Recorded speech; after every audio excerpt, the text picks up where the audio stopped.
Good evening दोस्तों, मैं विजय प्रकाश शर्मा आपके अपने यूट्यूब चैनल स्टडी विथ विजय पर मैं आप सभी लोगों का स्वागत एवं अभिनंदन करता हूँ।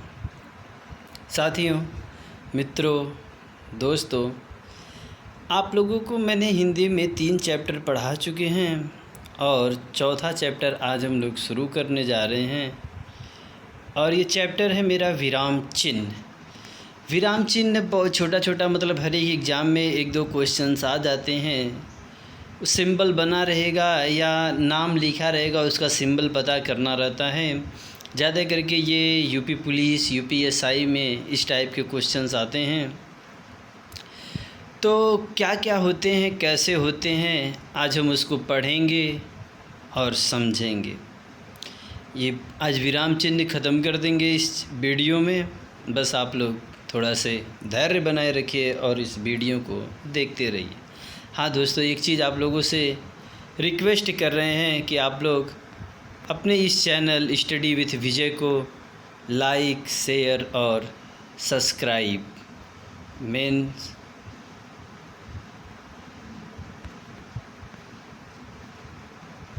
आप लोग अपने चैनल को सब्सक्राइब करिए और जितना हो सके उतना आप लोग लाइक, शेयर, सब्सक्राइब करें। चलते हैं, हम अपने पॉइंट को स्टार्ट करते हैं। विराम चिन्ह, एक्चुअल में विराम चिन्ह होता क्या है, पहले उसके बारे में हम बात करते हैं। तो जिस तरह हम काम करते समय बीच बीच में रुक जाते हैं, जैसे अगर कोई कार्य दिया जाता है और मैं कोई कार्य करते करते बहुत थक जाता हूँ, तो फिर कहते हैं कि थोड़ा से रुक जाते हैं, फिर काम करते हैं। तो वैसे ही हम लोग जब लेखन का कार्य करते हैं तो लेखन के लिए भी उसमें एक विराम की आवश्यकता होती है। विराम का मतलब आप कह सकते हैं ठहराव या रुकावट। एक प्रकार से अगर विराम चिन्ह का मतलब समझना है कि विराम है क्या, तो एक सिंपल से आप समझ लीजिए कि विराम का अर्थ ठहराव या रुकावट। कहीं ठहरने के लिए या कहीं रुकने के लिए जब हम लोग किसी भी चीज़ों का प्रयोग करते हैं तो वो विराम चिन्ह होता है, ठहराव या रुकावट। अब अगर विराम चिन्ह की बात किया जाए तो विराम चिन्ह में एक होता है अल्प विराम, तो इसमें एक छोटा सा कामा लगता है, उसको अल्प विराम। अर्ध विराम क्या होता है, एक ऐसे बिंदी लगा के फिर नीचे कामा, तो ये अर्ध विराम हो गया। पूर्ण विराम आप लोगों को पता होगा, जिसको हम लोग फुल स्टॉप कहते हैं इंग्लिश में, हिंदी में इसको पूर्ण विराम कहते हैं। विस्मयादि बोधक ऐसे करके एक बिंदी लगा दीजिए, विस्मयादि बोधक। प्रश्नवाचक, दैट मीन्स क्वेश्चन मार्क, इसको ऐसे करके आप लोग ऐसे लगा दीजिए, क्वेश्चन मार्क हो गया।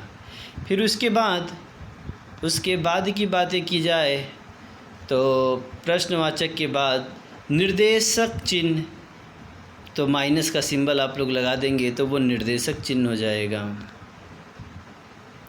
कोष्टक में अगर आएंगे तो एक छोटा कोष्टक ऐसे होता है, मझला कोष्टक कुछ इस टाइप का और बड़ा कोष्टक इस टाइप का।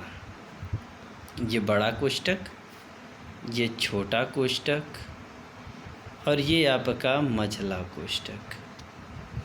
फिर उसके बाद अवतरण चिन्ह आता है, जिसको हम लोग इन्वर्टेड कामा कहते हैं। तो अवतरण चिन्ह होता है वो अवतरण चिन्ह होता है जिसको हम लोग ये और ये करके बनाते हैं। उसके बाद पुनरुक्ति सूचक चिन्ह सेम, बस यहाँ पे 2-2 रहेगा। विवरण चिन्ह, जैसे जब हम लोग कोई चीज़ स्टार्ट करते हैं तो कोई एक विवरण लिखने के लिए तो हम लोग एक ऐसे लाइन डैश करके उसके ऊपर 2 बिंदी लिख देते हैं। फिर यहाँ पे लिखते हैं कि राम जाता है वह अपने घर के लिए, फिर ऐसे करके हम लोग कोई चीज़ लिख देते हैं। ठीक, अब अभी आगे आते हैं। उपविराम या अपूर्ण विराम, मतलब कि ना वो पूर्ण है ना वो कंप्लीट है, उसमें कुछ उपविराम लगा है, तो उसका सिंबल हो गया 2 बिंदी केवल। इसके बाद लाघव है, तो लाघव में एक जैसे अंडा आकार का एक गोला बना देंगे। लोप चिन्ह जैसे या तो डैश डैश कर दीजिए, ऐसे ऐसे ऐसे ऐसे, या तो केवल प्लस प्लस प्लस प्लस कर दीजिए, प्लस प्लस प्लस।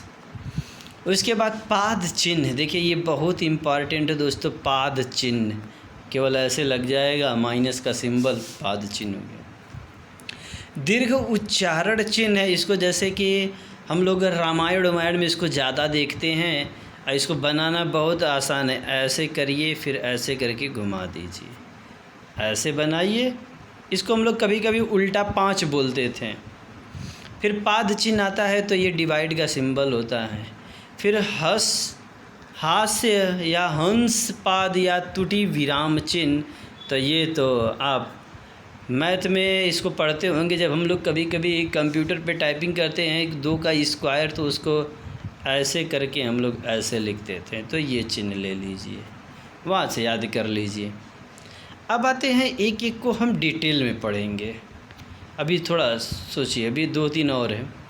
टीका सूचक, तुल्यता सूचक मतलब बराबर का। समाप्ति सूचक के लिए हम लोग 2 सिंबल यूज करते हैं। समाप्ति सूचक के लिए हम लोग 2 सिंबल यूज करते हैं।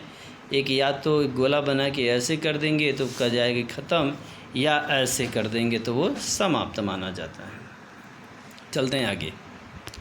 अब आगे की वीडियो हम लोग देखते हैं।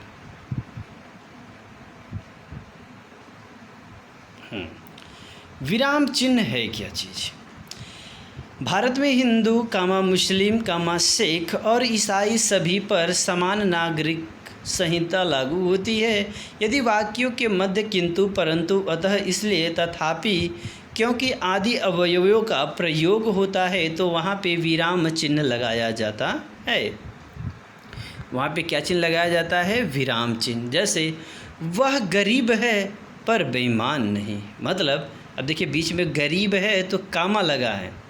हम गरीब हैं मगर बेईमान नहीं है। सचमुच वह बहुत खूबसूरत थी। अब वह कुछ भी यहाँ पे आप नाम ले सकते हैं, किसी का भी नाम ले सकते हैं। वह बहुत खूबसूरत थी। सचमुच सीता बहुत खूबसूरत थे। अब विराम चिन्ह के बाद अगर हम लोग अर्ध विराम पे आएंगे तो सोहन कानपुर चला गया। अब बेफिक्र रहें। पूर्ण विराम, राम स्कूल जाता है, मोहन स्कूल जाता है। सिंपल से आप लिख सकते हैं। विस्मयादि बोधन, जहाँ हर्ष, विषाद, आश्चर्य, विस्मय, भय, घृणा, करुणा आदि भाव को व्यक्त किया जाता है। जैसे वाह क्या बात है, वाह क्या बात है। प्रश्नवाचक जी, क्या आप क्लोजअप करते हैं? क्या आप हिंदी पढ़ते हैं? क्या आप अंग्रेजी पढ़ते हैं? क्या आप गणित पढ़ते हैं? तो मतलब वो हमेशा आपसे क्वेश्चन पूछेगा, तो वो क्वेश्चन मार्क हो गया, प्रश्न चिन्ह। निर्देशन चिन्ह मतलब एक निर्देश दिया जाएगा। जैसे कि महान पुरुषों महात्मा गांधी, जवाहरलाल नेहरू की सोच लगभग एक समान थी। मतलब जो महात्मा गांधी जी सोचते थे और जो जवाहरलाल नेहरू सोचते थे लगभग एक ही जैसा सोचते थे।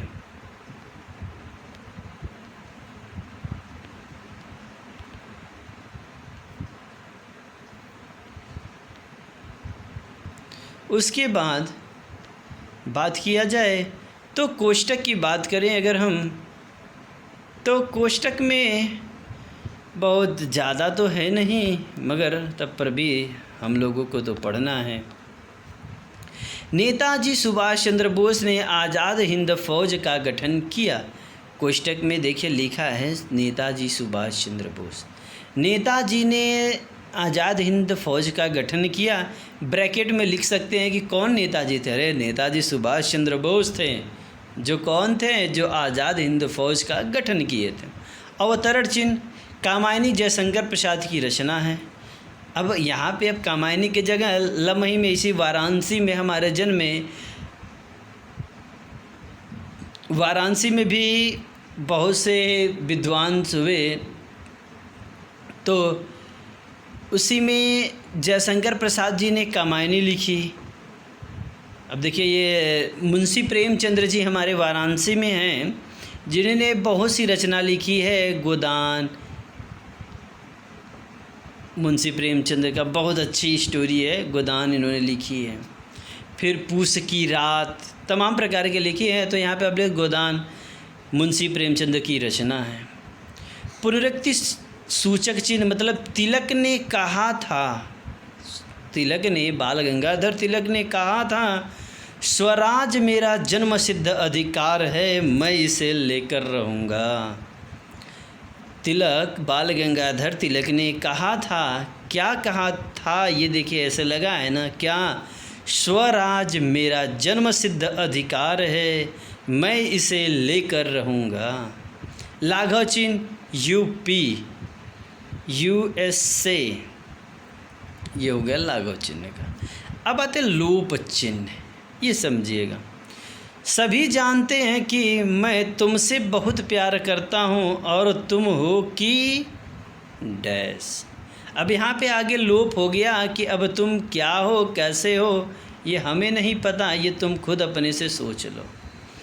सभी जानते हैं कि मैं तुमसे बहुत प्यार करता हूँ, सभी जानते हैं कि मैं तुमसे बहुत प्यार करता हूँ और तुम हो कि, आगे डैश हो गया। अब आगे बस इतना आज हिंदी में आप लोगों को ये इम्पॉर्टेंट पॉइंट मेन करके आपको बस इतना ही याद रखना है।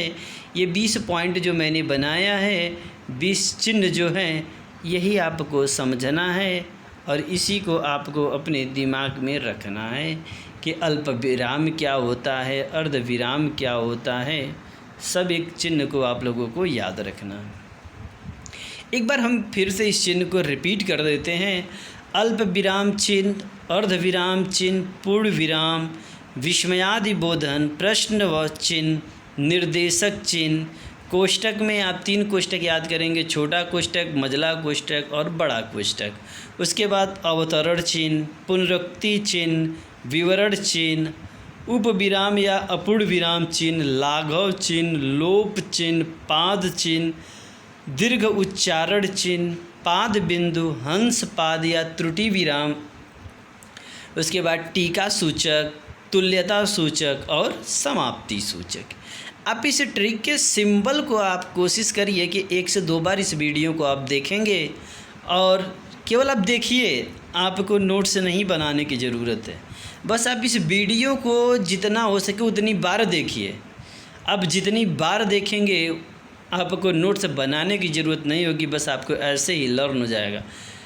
क्योंकि हम खुद ही मैं स्टूडेंट हूँ, मैं अभी खुद पढ़ाई करता हूँ, मगर हम भी क्या जैसे पढ़ते हैं हम वैसे ही आप लोगों को बताना चाहते हैं और वैसे आप लोग भी पढ़ें। ठीक, इतना ही। Thank you for